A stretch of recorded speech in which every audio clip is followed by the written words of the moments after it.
الحمد لله وكفى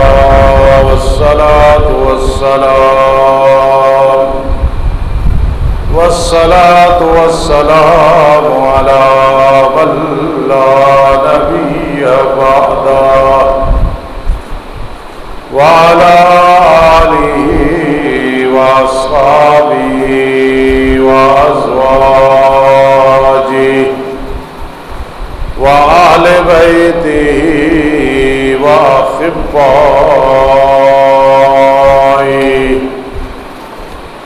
أما بعد فأعوذ بالله من الشيطان الرجيم. بسم الله الرحمن الرحيم. ومن الأنعام خمولة وفرشا كلوا مما رزقكم الله ولا تتبعوا خطوات الشيطان إنه لكم عدو مبين. وقال الله تعالى في مقام آخر لن ينال الله لحومها ولا دماؤها ولكن يناله التقوى منكم. سبحان ربك رب العزة عما يصفون وسلام على المرسلين والحمد لله رب العالمين. اللهم صل على محمد النبي الأمي بعدد من صلى من خلقه وصل على محمد كما ينبغي لنا أن نصلي عليه وصل على محمد كما أمرتنا أن نصلي عليه.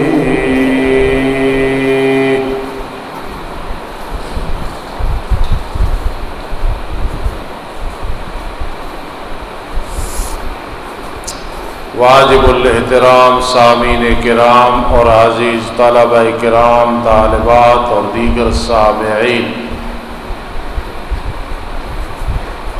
اللہ رب العزت کے فضل و رحمت سے انشاءاللہ ہمیں دوبارہ پھر ایام تشریق، قربانی کے ایام، چاہے حج پہ نہیں جا سکے تو وہ دن نصیب ہو رہے ہیں.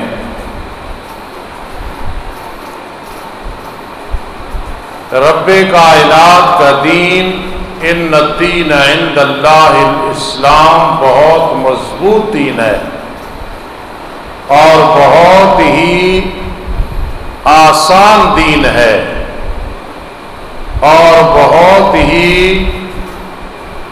مبارک دین ہے. حالات حاضرہ کے مطابق دین ہماری رہنمائی کرتا ہے. دین کے حوالے سے بھی رہنمائی ہو رہی ہوتی ہے اور دنیا کے حوالے سے بھی رہنمائی ہو رہی ہوتی ہے.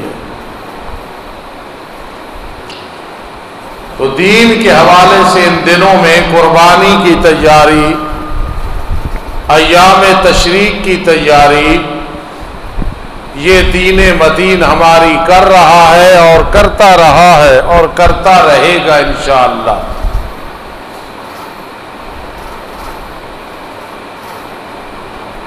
یہ 10 دن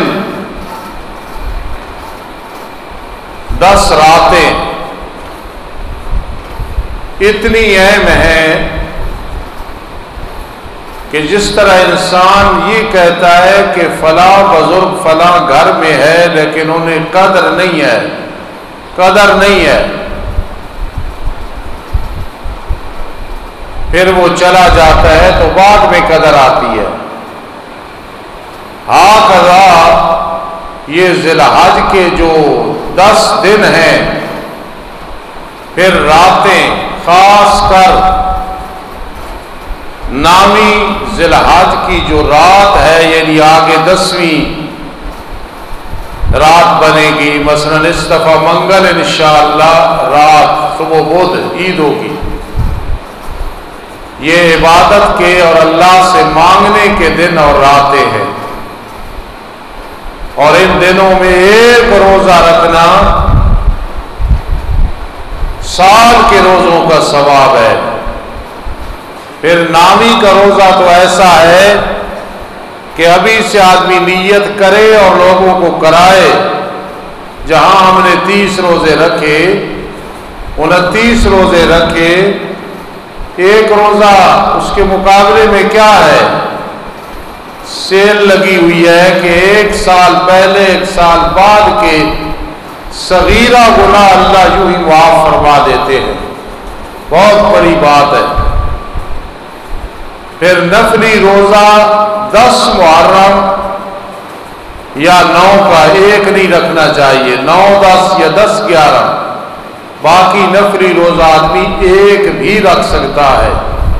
تو ان دنوں میں جو روزہ رکھے، رات کو توبہ استغفار عبادت کرے، خاص کر جو منگل ہے، منگل کے جو رات ہے آگے وہ صبح ہے، تو بہت بڑی بات ہے۔ والفجر ولیال عشر، رب کائنات 10ویں ذی الحج کی بھی قسم اٹھا رہی ہے اور 10 راتوں کی بھی قسم اٹھا رہی ہے، اور پھر میں ایسا عمل کہ آج غیر مسلم، خاص کر پرویزی فرقہ ملعون، یہ اعتراض کرتا ہے، دین میں دخیل بنتا ہے، اتنے جانور ضائع ہو گئے، اتنی فضول خرچی، اتنی جانوں کا ضیاع۔ رب ذوالجلال فرماتے ہیں کذالک سخرناها لکم لتکبروا اللہ علی ما ہداکم، رب نے قربانی کی یہاں اہمیت بیان کر دی ہے، سبحان اللہ۔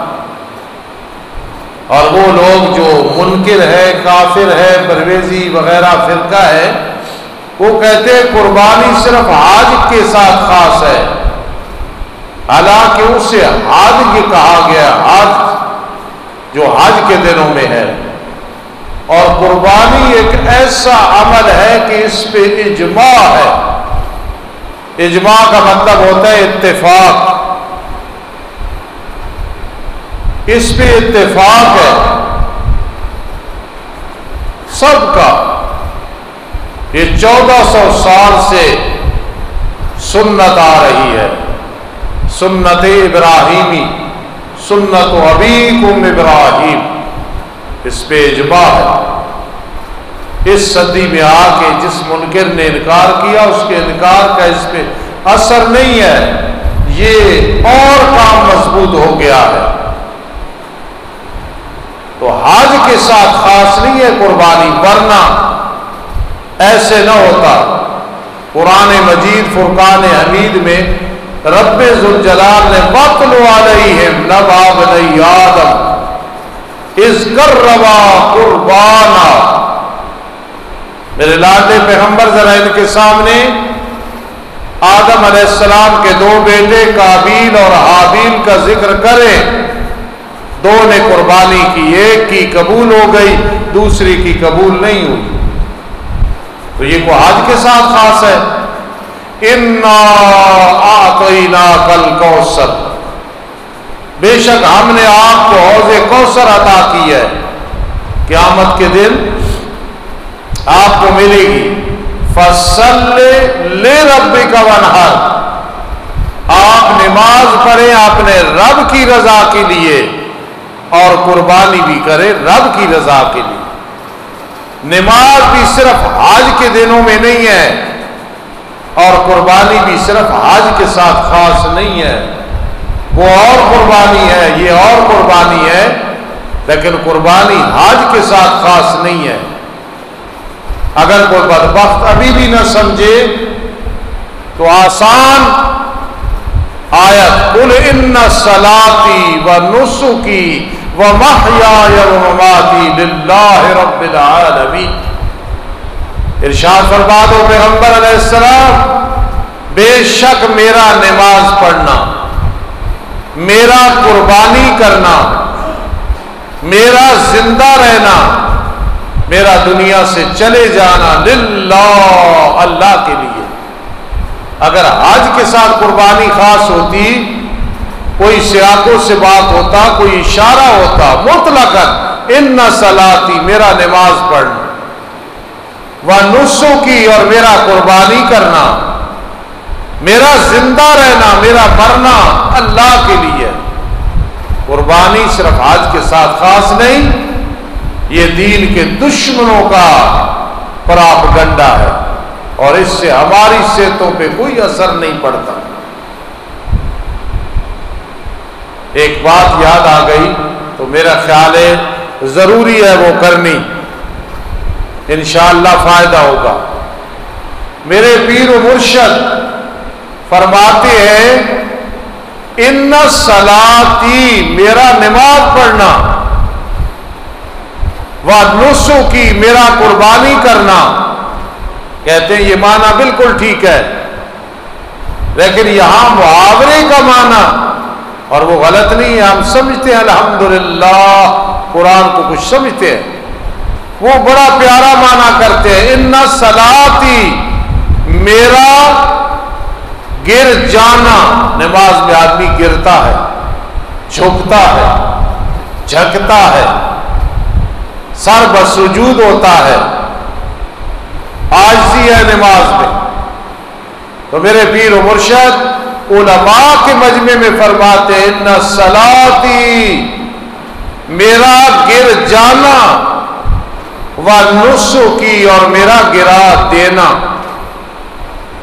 اب یہ بڑی بات دور نکل جاتی ہے، ان صلاتی میں گر گیا اللہ کے سامنے، جھک گیا، جھک گیا، اور جو دین کے دشمن ہیں وہ نسکی ان کو میں نے گرا دیا، ان کو میں نے جھکا دیا۔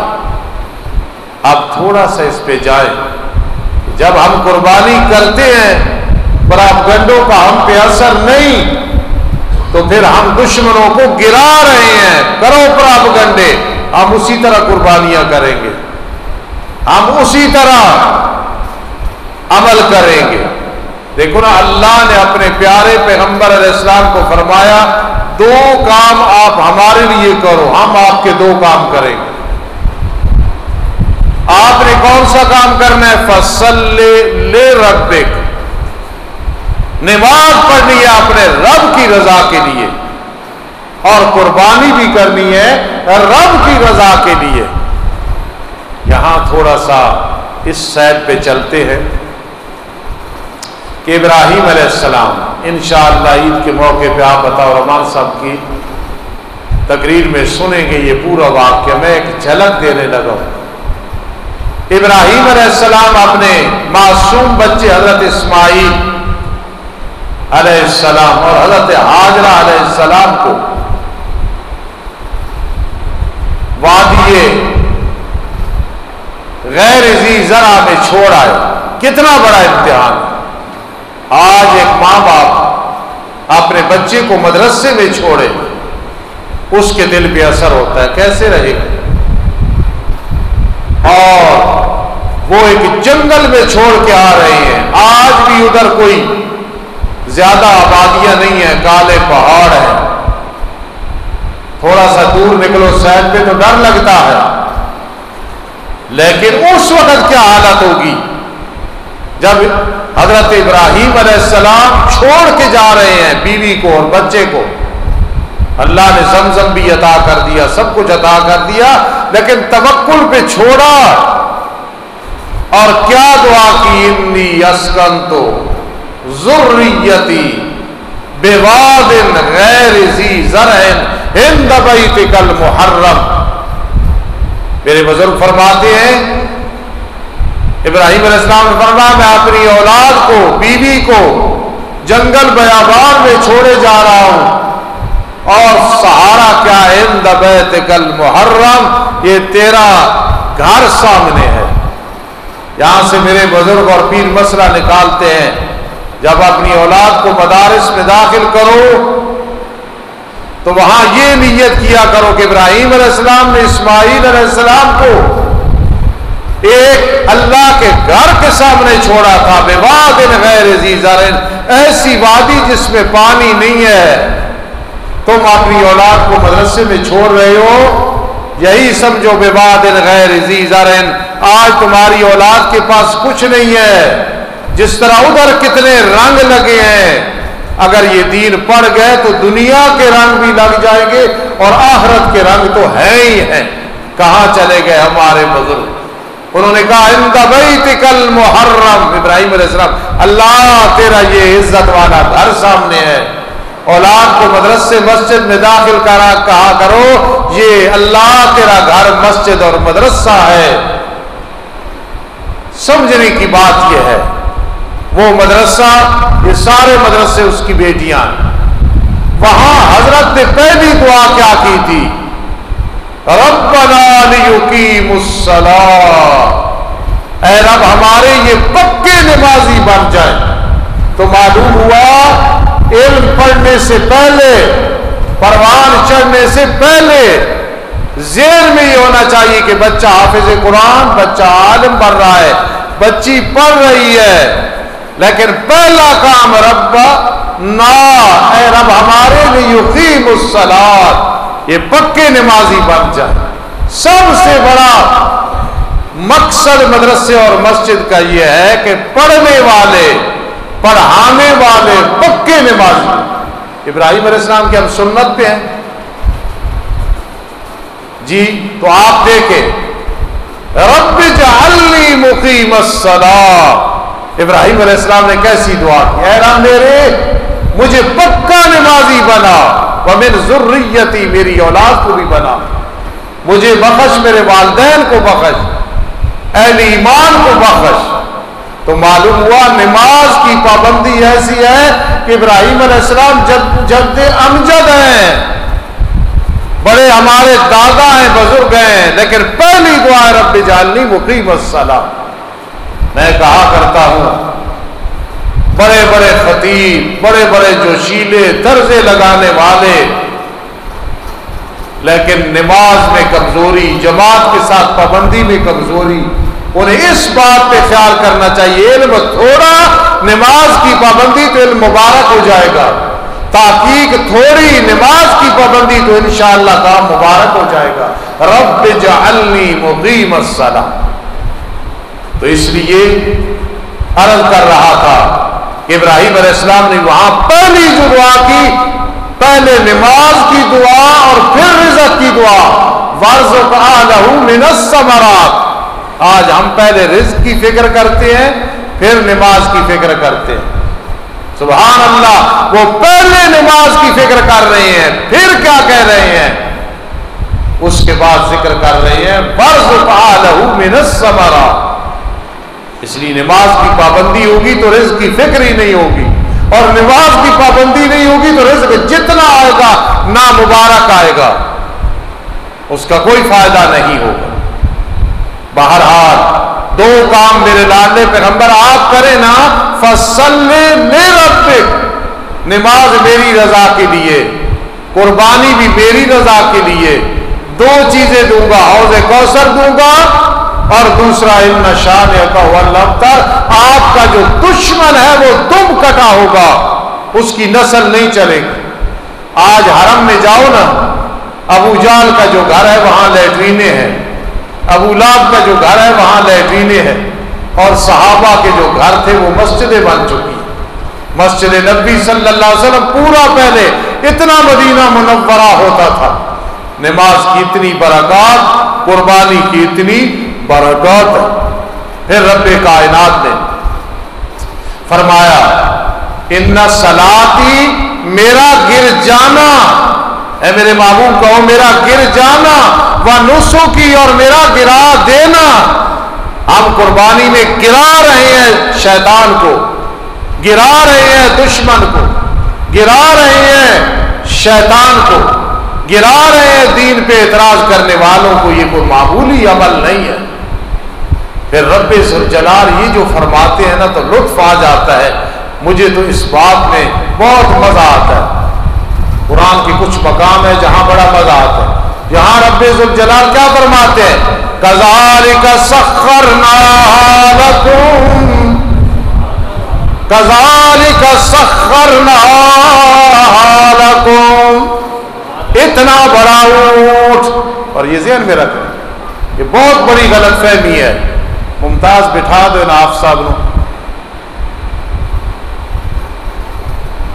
دمبا، دمبی، بکرا، بکری، چھترا، یہ سب سے بہترین قربانی ہے. ذہن میں رکھنا، بہت بڑا ثواب ہے. یہ کرنا ہے، جو کرتے ہو بڑا ثواب ملتا ہے. ایک تو یہ غلط فہمی کہ ایک گھر سے پورا بکرا کافی ہے، مینڈا کافی ہے. ہرگز یہ بات نہیں ہے. جہاں میرے آقا نے فرمایا اس گھر کے لیے آپ کو پتا تھا کہ ان کے لیے ایک دمبا، ایک دمبی کافی ہے، اس کے لیے فرمایا. ورنہ نصاب کے بعد گھر میں اگر 10 افراد بھی ہیں جن کے پاس 52 تولے چاندی یا اس کی قیمت ہے، قرض کے علاوہ 75-76 ہزار روپے، 80 ہزار روپے حصہ ڈالے یا چھوٹا جانور ڈالے، اس کے لیے واجب ہے. چاروں ائمہ کا اس پہ اتفاق ہے. اور جو نہ کرے گا، اتنی ناراضگی کا اظہار میرے آقا علیہ السلام نے فرمایا فلا یقربن مصلانا، عیدگاہ کے قریب بھی نہ آئے، ہماری عیدگاہ کے قریب بھی نہ آئے. جی تو اس لیے جب ہم یہ قربانی کرتے ہیں تو ہم دشمن کو گرا دیتے ہیں، دشمن کو ذلیل و رسوا کر دیتے ہیں. تو سب سے جو بہترین جانور ہے قربانی میں، لوگوں کی غلط فہمی دور کرو. اگر اپنا ذہن بھی نہیں بنا تو پہلے بھی میں نے سمجھایا پچھلے سال، سب سے بہترین قربانی کیا ہے؟ جو ہم کرتے ہیں وہ ٹھیک ہے، لیکن سب سے بہترین قربانی قرآن کے حوالے سے عرض کرنے لگا ہوں، آپ ذرا خیال کرنا. وہ کیا ہے؟ اِنَّا أَعْطَيْنَاكَ الْكَوْثَرَ فَصَلِّ لِرَبِّكَ وَانْحَرْ. اگر آپ سے کو پوچھے سب سے افضل کیا، فوراً آپ کہیں گے دمبا، بکرا، چھترا. حالانکہ قرآن جسے کہہ رہا ہے نا وہ ہے اونٹ. اونٹ کی قربانی سب سے افضل ہے. پھر آگے گائے ہے، بھینس اس کے حکم میں ہے، پھر دمبا دمبی ہے، بکرا ہے، بکری ہے، چھترا ہے، یہ ساری چیزیں ہیں. لیکن پہلے نمبر پہ اگر کوئی بکرا دمبا کر کے یہ نہ کہے میں نے افضل کیا ہے، بہت اچھا کیا، بڑا ثواب، بڑا ثواب. لیکن اگر علاقے میں ایک آدمی اونٹ کر رہا ہے تو کہو سب سے افضل اور پہلے 9 کا کام اس نے کیا. یہ ہمارا کام نہیں ہے، صرف ہم نے ممبروں پہ بیان کرنا ہے. اور اتنی فکر ہوتی ہے کل قیامت کے دن کسی مسئلے میں پھنس نہ جائیں کہ تم نے یہ مسئلہ نہیں بیان کیا تھا. اس لیے ہمارا کام ہے آپ کو بتانا. کم از کم لوگوں کو بتایا کرو کہ افضل قربانی، سب سے زیادہ ثواب وہ اونٹ میں ہے. اب رب ذوالجلال کیا فرماتے ہیں؟ کذالک سخرناہا لکم. دیکھو بکرا بکری میں اور بھائی بشیر بھی گرا لیں گے، لالا سرور بھی گرا لیں گے، آسان. رب نے فرمایا قربانی کے معاملے میں کذالک سخرناہا لکم. اتنا بڑا اونٹ، اونٹنی، اتنی بڑی گائے، اتنا بڑا بیل، اتنا بڑا جانور، کذالک سخرناہا لکم، ان کو ہم نے تمہارے تابع کر دیا ہے. اونٹ کا وزن دیکھو، بھینس کا وزن دیکھو، گائے اور بیل کا وزن دیکھو، بکرے اور چھترے دمبے دمبی کا وزن دیکھو، لیکن کذالک سخرنا لکم، ہم نے ان چیزوں کو تمہارے لیے مسخر کر دیا ہے، تابع کر دیا ہے، اور تم چھوٹے سے ہو کہ ہمارے تابع نہیں بن رہے ہو، ہمارے نہیں بن رہے ہو۔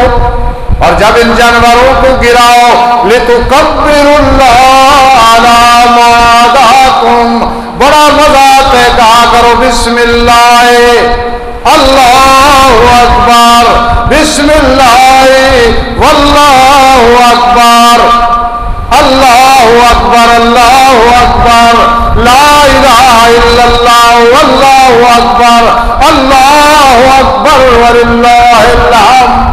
اگر ایمان ہونا تو یہ انشاءاللہ یہ منگل سے صبح کی نماز اور پھر ہفتے کی عصر تک تکبیرات تشریق شروع ہوگی۔ ہر مقیم مسافر مرد و عورت علیحدہ پڑھے، جماعت کے ساتھ پڑھے، ایک دفعہ پڑھنی واجب ہے ورنہ گناہگار ہوگا۔ ان دنوں میں نماز قضا ہو جائے اور پھر قضا کرے تو پڑھنی ہے پھر، اور پہلی کوئی نمازیں رہ گئی ہیں تو ان کے ساتھ نہیں پڑھنی، ان دنوں کی نمازیں انہی میں قضا کرو تو پھر پڑھنی ہے، بعد بھی نہیں پڑھنی۔ کیا سمجھا رہا ہے رب ذوالجلال؟ اتنی اہمیت ہے کہ اس کی پھر قضا ہی کوئی نہیں بار میں۔ بڑا اہتمام کرو اس چیز کا۔ تو قربانی کے جو جانور ہیں، رب ذوالجلال نے سب سے زیادہ مقام جو ہے وہ اونٹ کا بیان کیا ہے۔ ہاں یہ بات ذہن میں رکھنا۔ حضرت جابر رضی اللہ تعالیٰ عنہ بہت بڑے صحابی ہے، بہت بڑا مقام ہے۔ مشکات شریف، اور مشکات شریف سٹور ہے، یہ ایک خزانہ ہے۔ سید عنایت اللہ شاہ بخاری رحمہ اللہ فرما کرتے تھے جو مشکات پڑھا لیتا ہے بخاری بھی پڑھا لیتا ہے، یعنی مشکات شریف میں ساری حدیثیں تقریباً 6000 حدیثیں۔ اللہ کا شکر ادا کرتے ہوئے میں کہہ رہا ہوں، میں نے الحمدللہ کم از کم مشکات شریف 30 دفعہ سے زائد پڑھائی ہے الحمدللہ۔ اب میرے شاگرد اور شاگرد نے بھی الحمدللہ پڑھا رہے ہیں۔ مشکات میں 6000 حدیثیں ہیں۔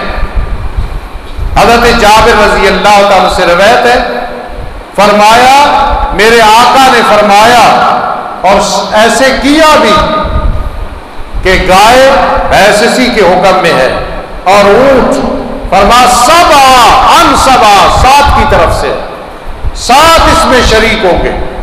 جو 10 کہتا ہے نا اسے چاہیے حدیث میں تحقیق کرے، وہ 10 والا حکم آپ نے خاص موقع پہ فرمایا تھا کہ 10 آدمی اس غزوے میں ایک اونٹ میں شریک ہو جاؤ۔ وہ صرف ایک غزوے کی بات ہے، اور زیادہ سے زیادہ بہت زور لگاتے ہیں لوگ، ثابت کرتے ہیں روایت کو، اور وہ بھی منسوخ ہے۔ 7 سے زائد جو گائے میں یا اونٹ میں حصے ڈالے گا اس کی قربانی نہیں ہوگی۔ ہم پابند ہیں شریعت کے الحمدللہ، ہم ڈاما ڈول نہیں ہے۔ ہمارا جو مسلک اور مذہب ہے وہ الحمدللہ یقینی اور مضبوط ہے۔ اس لیے گائے ہے ایس اس کے حکم میں ہے، اونٹ ہے ہم جو عمروں کے بارے میں کہتے ہیں کہ بکرا ہے، چھترا ہے، جی دمبا ہے، دمبی ہے، سال کا، وہ بالکل اسی طرح 2 لفظ آتے ہیں سنی اور مسنہ، اور دونوں کا مطلب یہ ہوتا ہے کہ جب بکری اور بھیڑ میں آئے گا تو سال، گائے اور بھینس میں آئے گا تو 2 سال، اونٹ میں آئے گا تو 5 سال۔ میں پہلے بھی میری الحمدللہ تحقیق ہے، میں ایک ادرسہ مدرس ہوں، مدرس کی تحقیق کچھ نہ کچھ ہوتی ہے، پڑھانا ہوتا ہے۔ تو رات میں کئی کتابیں کھول کے بیٹھا تھا، اس میں یہ کہ اگر یہ دانتوں پہ دیکھو گے نا تو پھر کئی گائے وہ 4 سال کی جب پہنچے گی پھر قربانی کر سکو گے، اور اونٹ کے بارے میں پھر 6 سال تک چلے جاؤ گے، اور اگر دانتوں کی دنیا میں آؤ گے وہ علامت ضرور ہے لیکن شرط جو ہے وہ عمر ہے۔ اس پہ بڑی لمبی بات، ہر جگہ وہ معنی نہیں ہوتا۔ حدیث پاک میں آتا ہے میرے آقا علیہ السلام نے فرمایا اللہ پاک حائض کی نماز کو قبول نہیں کرتے. پہلوان صاحب ادھر دیکھو, حائض عورت کی نماز کو قبول نہیں کرتے مگر دوپٹے کے ساتھ. تو آپ کہیں گے استاد جی حیض والی تو نماز پڑھنی نہیں. میں بھی کہوں گا نہیں پڑھنی, اس نے تو نماز نہیں پڑھنی ہے. پھر میرے آقا نے نفس سے حائض فرمایا ہے. حائض سے مراد جہاں بالغہ ہے, جو عورت بچی بالغ ہو گئی نماز فرض ہے. الا بخمار, دوپٹہ لے کے نماز پڑھے, اس طرح نہ پڑھے. اب دیکھا لفظ حائض ہے, مراد بالغہ ہے. تو یہ جو لفظ سنی اور مسنہ آیا ہے اس سے مراد عمریں ہیں, دانت ہرگز نہیں ہے. دانت گر گئے دوبارہ پیدا ہو گئے یہ بات نہیں ہے. ہاں ایک علامت ضرور ہے کہ یار دیکھو اس کی تو یہ بھی اتفاق ہے, دانتوں پہ بھی شرط ہے. باہر سے خریدا جانور اس کی زبان پہ اعتماد نہیں ہے, اعتبار نہیں ہے, تو آدمی دانت کو چیک کر لیتا ہے, یار ایک علامت ہے یہ بھی دیکھ لیتے ہیں. گھر میں تو عمریں یاد ہیں اور بعد میں یار دانت چیک کر لیتے ہیں. لیکن جو شرط ہے وہ جو میں عرض کر رہا ہوں وہ چیز ہے 6 ماہ کا دمبا دمبی. پھر وہ اگر سال کا نظر آئے, لوگوں نے یہ بھی چھوڑ دیا ہے, وہ سال کا نظر آئے پھر اس کی بھی قربانی ہو سکتی. رب ذوالجلال نے جوڑوں کا ذکر کیا ہے, ان کی قربانی کرنی ہے. اور کیا فرمایا؟ 8 ازواج, 8 جوڑے ہیں. من الضأن 2, بھیڑوں سے 2 مذکر مؤنث. ومن الماعز 2, بکریوں سے مذکر مؤنث. کل ذکرین حرم عن الانثیین, مشرکوں ان کے نر اللہ نے حرام کی یا مادہ, یا ان کے پیٹوں میں جو حمل ہے مادہ کس کو حرام کیا ہے؟ اپنی طرف سے باتیں بناتے ہو. نبئونی بعلم ان کنتم صادقین, مجھے خبر دو اگر تمہارے پاس علم ہے. قرآن مجید فرقان حمید میں ایک مقام پہ آتا ہے کہ یہود و نصارہ اپنے علماء اور درویشوں کو رب نہ بناؤ. خاتم طائی مشہور سخی تھا, اس کا بیٹا علی بن خاطب پہلے عیسائی تھا, بعد میں مسلمان ہو گئے. میرے آقا کو عرض کرتا ہے اللہ کے پیغمبر قرآن کہتا ہے کہ بعض کو رب نہ بنائے. میں اتنا عرصہ عیسائی رہا, ہم نے تو علماء اور درویشوں کو رب نہیں بنایا. آپ سمجھنا, ترمذی شریف کی حدیث میں سنانے لگا ہوں. آج بھی جو کہتے ہیں نا تو نے پیر کو رب بنایا ہے, تم نے مولویوں کو رب بنایا, قرآن حدیث کو نہیں. ہمارے پیروں نے کہا, ہمارے مولوی نے کہا ایسے. تو یا رسول اللہ صلی اللہ علیہ وسلم ہم نے تو رب نہ پیروں کو بنایا نہ علماء کو بنایا, اور قرآن کہتا ہے کہ انہوں نے رب بنا لا یتخذ بعضنا بعضا اربابا. سبحان اللہ, میرے آقا نے کیسا جواب دیا, سبحان اللہ. فرمایا اس رب سے یہ مراد نہیں کہ تم عبادت کرتے تھے یا کرتے ہو پیروں کی, علماء کی, نہیں. پیروں نے حلال کیا, تم نے کہا حلال ہے, اللہ کا حکم نہیں دیکھا. پیروں نے حرام کیا, علماء نے حرام کیا, تم نے کہا حرام ہے. آج پھر دیکھ لے جو فرقہ نہ قرآن کو دیکھتا ہے نہ حدیث کو دیکھتا ہے. قرآن میں آیا نظر نیاز منت بنوتی غیر اللہ کے نام پہ حرام ہے, اللہ کے نام پہ جائز ہے. 11ویں 12ویں غیر اللہ کے نام کی ناجائز ہے, اللہ کے نام کی منت منوتی دینا جائز ہے. تو اس حدیث کو ذرا یاد رکھنا. عدی بن خاتم جو سابقہ عیسائی تھا, میرے آقا نے فرمایا عبادت کا یہ مطلب نہیں کہ تم علماء کے آگے جھکتے ہو, تم علماء اور درویشوں کی عبادت کرتے ہو. نہیں, انہوں نے جو بات کی, نہیں جی بس ٹھیک ہے, نہیں جی جتنا بڑا پیر اور درویش ہو قرآن حدیث کے خلاف بات کرے تو کبھی نہ مان. امام ابو حنیفہ رحمت اللہ تعالی علیہ.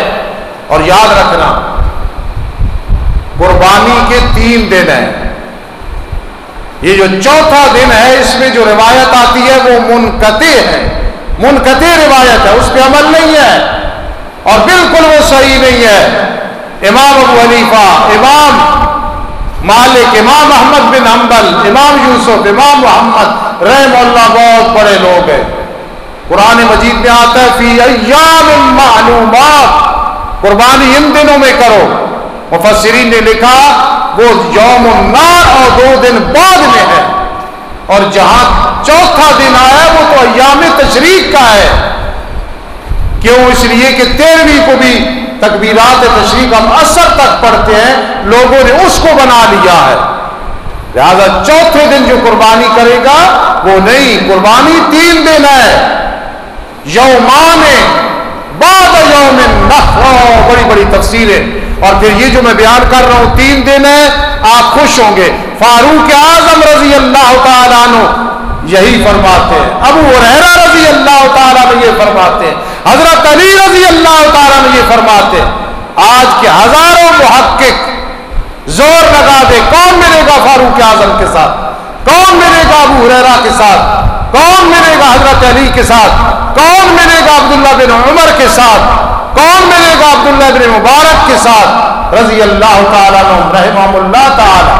اس لیے الحمدللہ ہم جس دین پہ اتنے مضبوط ہے کہ ہمیں کوئی شک شبہ نہیں. پھر آج یہ دور، اور کہا جاتا ہے جی گھوڑے کی قربانی، میں دکھا سکتا ہوں گھوڑے کی قربانی فلاں علاقے میں ہوئی جی، گھوڑے کی قربانی، مرغی کی قربانی. یاد رکھنا حسن بن صالح زیدی یہ شیعہ تھا، سب سے پہلے اس نے آواز اٹھائی ہے، اور قرآن سے دلیل ہے. قرآن نے جہاں ذکر کیا والخیل والبغال والحمیر، خچر، گھوڑے، گدے، یہ ذکر کر کے آگے کیا کہا خود سمجھو، لترکبوها وزینہ. یہ گھوڑے، یہ خچر، یہ گدے، لترکبوها، ان پہ سوار ہوا کرو، وزینہ، اور گھوڑا تمہاری خوبصورتی کے لیے ہے، جہاد میں کام آتا ہے. والعادیات ضبحا فالموریات قدحا فالمغیرات صبحا فاثرن به نقعا فوسطن به جمعا. اللہ نے ان گھوڑوں کی قسمیں اٹھائی ہے جنہیں سانس چڑھ جاتا ہے، ٹاپ مار کے آگ نکالتے ہیں، دشمن کی جماعتوں میں گھس جاتے ہیں. دین کے ساتھ مذاق نہیں کرنا. گھوڑے کی قربانی نہیں ہے، قربانی 3 دن ہے، نہیں ہے. ایک آدمی جھگڑے بیٹھا ہے، میرا بیٹا قسم اٹھاتا ہے اس جگہ میں نے قربانی کرنی ہے، خدا کی قسم کرے گا تو ٹھیک، ورنہ آنس ہو جائے گا نا. 10 مسکینوں کو کھانا کھلانا پڑے گا یا 10 کو کپڑے دینے پڑے گا. تو مجھ سے پوچھے گا تو میں کہوں گا قربانی 3 دن ہے. اور خدا را یہ جو ایام تشریق ہے نا بہت اہتمام کیا کرو. اللہ اکبر، اللہ جنگلی ہے، ان کو گھر میں رکھ کے مانوس کر لیا ہے، وہ مانوس ہو گئی ہے وہ جنگلی اور وحشی، پھر تو اس کی قربانی ہے، ورنہ اس جنگلی کی نہیں ہوگی جو جنگل میں ہی رہتے ہیں. اس سے مراد ہے جو پالتو، جنگلی نہیں، وحشی نہیں.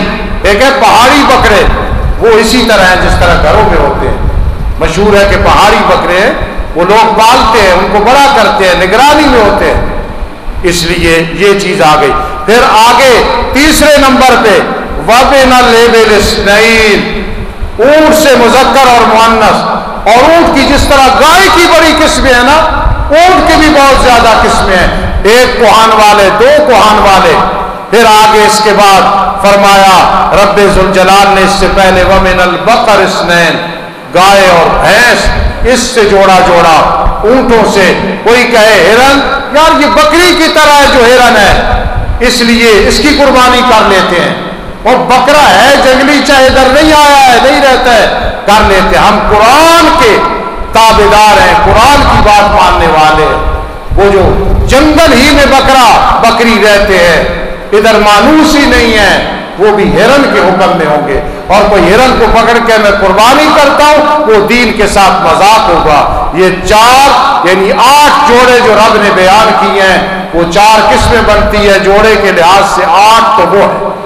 اب قربانی میں سب سے جو بڑی چیز ہے نا، ریاکاری اور دکھلاوے سے بچنا ہے. خدا را، اور اتنی مہارت حاصل کرو کہ جانور خود ذبح کرو، قبلے کی طرف جو رخ کرو، بہت بڑا ثواب ہے. قربانی کراؤ، بہت بڑا ثواب ہے۔ اگر ڈبل چاہتے ہو تو کم از کم چھری خود چلاؤ اور فکر کرو کہ رب ذوالجلال قبول فرما لے، قبول فرما لے، اللہ قبول فرما لے، قبولیت کی فکر ہوگی۔ دیکھو رب نے کیا فرمایا، بڑے دعوے سے رب نے فرمایا، اور اس چیز کو ذہن میں رکھو، کوئی مقصد گوش نہیں ہے، کوئی مقصد دکھلاوا نہیں ہے، کوئی مقصد بتانا نہیں ہے، اتنے کا لیا ہے۔ اگر اللہ کی رضا کے لیے، ترغیب اور خوشی کے لیے بتاتا ہے کوئی بات نہیں ہے، یہ اپنے دل کو پتا ہوتا ہے، اور ریاکاری اور دکھلاوے کے لیے بتاتا ہے تو خدا را اس پہ نظر۔ کئی لوگ ایسے ہیں کہ گھر میں بیوی کے پاس، بہو کے پاس 52 تولے چاندی کی قیمت، یا چاندی ہے یا اتنا سونا ہے یا رقم ہے، اس پہ سال نہیں گزری 6 ماہ، حتیٰ کہ 6 دن ہیں، 3 دن ان دنوں میں آ گئی۔ آسان بات، بدھ کے دن بھائی بشیر کے پاس مثلاً کچھ نہیں، جمعرات کو نہیں، جمعہ آخری دن ہے، جمعے کے دن 10 بجے غروب آفتاب سے پہلے، اور یاد رکھنا پہلے 2 دنوں میں رات کو بھی قربانی ہو سکتی ہے، خلاف اولا اس لیے کہ کوئی رگیں رہ نہ جائیں، ذبیحے میں فرق نہ آئے، ورنہ رات کی بھی قربانی، پہلا دوسرا تیسرے دن صرف غروب آفتاب تک۔ اگر 2 گھنٹے پہلے کے انتظام ہو سکتا ہے، 4-10 گھنٹے پہلے، پھر بھی قربانی واجب ہے۔ یہ اتنا اہم مسئلہ ہے، جس طرح نماز کے معاملے میں ہر گھر میں کوتاہی ہوتی ہے الا ماشاءاللہ، قربانی کے معاملے میں اگر آپ کسی کو منصف بٹھا کے پوچھے تو گھر میں بیوی گنہگار ہو رہی ہوگی، کوئی بہو گنہگار ہو رہی ہوگی، بیٹی گنہگار ہو رہی ہوگی۔ اس لیے قربانی کے معاملے میں فکر کیا کرے، اور رب کا قرآن قربانی کے بارے میں کیا کہتا ہے، یاد رکھنا، یہ قربان ذریعہ ہے قربت۔ کتنی واضح بات ہے، اللہ کے قریب ہونے کا قربان کہ ابراہیم علیہ السلام سے کسی نے پوچھا تھا آپ خلیل اللہ کیسے بن گئے ہیں، سبحان اللہ، تو حضرت ابراہیم علیہ السلام نے کیا جواب دیا تھا، نفسی للنیران، جان آگ کے حوالے کر دی، تھوڑی بات ہے، جان آگ کے حوالے کر دی جی، وَوَلَدِي لِلْقُرْبَانِ، اولاد کو قربانی کے لیے لٹا دیا، وَمَالِي لِلضَّيْفَانِ، مال مہمانوں پہ خرچ کر دیا ہے، وَقَلْبِي لِلرَّحْمَانِ، دل اللہ کے حوالے کر دیا ہے۔ نوجوانوں وہ لوگ بھی ہیں جو مال دولت اللہ کے راستے میں خرچ کر دیتے، لیکن اس وقت وہ نوجوان بھی ہیں، وہ بوڑھے بھی ہیں جنہوں نے دل اللہ کے حوالے کر دیا، اور یہ مزید اور عجیب مزہ ہوتا ہے جب دل اللہ کی طرف چلا جاتا ہے۔ ایک نے کہا میں جا رہا ہوں کراچی، پشاور، سعودیہ، انگلینڈ، یونان، کہتے ہیں آخری بات سن، اور ایک وہ ہے بڑا لطف آتا ہے، اللہ کرے اللہ آپ کو نصیب کر دے، اللہ مجھے بھی اور میرے شاگردوں کو نصیب کر دے، بڑا لطف آتا ہے جب دل کے حوالے سے یہ کیفیت بن جاتی ہے، انی ذاہب الی ربی سیہدین، انی ذاہب الی ربی سیہدین، میں اپنے رب کی طرف قلبی طور پہ جا رہا ہوں، میرا جسم ادھر ہے، میرے پاؤں ادھر ہیں، میرے ہاتھ ادھر ہیں، لیکن میرا دل ذاہب الی ربی سیہدین، میرا رب اللہ کے ساتھ جڑا ہوا ہے، میں زندہ رہ کے بھی مرا ہوا ہوں، انشاءاللہ مر کے بھی آخرت میں زندہ رہوں گا، مجھے کوئی دنیا کی ضرورت نہیں، انی ذاہب الی ربی سیہدین، دل عرش تک پہنچ جاتا ہے، عجیب زندگی ہوتی ہے۔ تو حضرت ابراہیم فرماتے ہیں قلبی للرحمن وحان خلیل الرحمن، سن لو میں رحمان کا دوست ہوں، لن ینال اللہ لحومها ولا دماؤها، فرماتے ہیں مجھے گوشت اور خون کی کوئی ضرورت نہیں، ولکن ینالہ تقوی منکم، میں تقوی چاہتا ہوں۔ قربانی کرنے والے کہہ دے اللہ شریک ہے، نہ تیری صفات میں شریک ہے، نہ میرے قول میں، نہ بدن میں، مال میں، تیرا کوئی شریک نہیں ہے۔ اللہ فرماتا ہے پھر جیسی قربانی شرائط کے ساتھ ہوگی، قطرہ گرے گا نہیں زمین پہ تو تقبل تو، اور اگر شرک و کفر ہوا، ریاکاری دکھلاوا ہوا، لاکھوں کا بیل اور اونٹ خرچ کر دینا، تیرے منہ پہ ماریں گے، سوائے گوشت کے کچھ نصیب نہیں ہوگا۔ اللہ عمل کی توفیق نصیب فرمائے۔ وما علینا الا البلاغ۔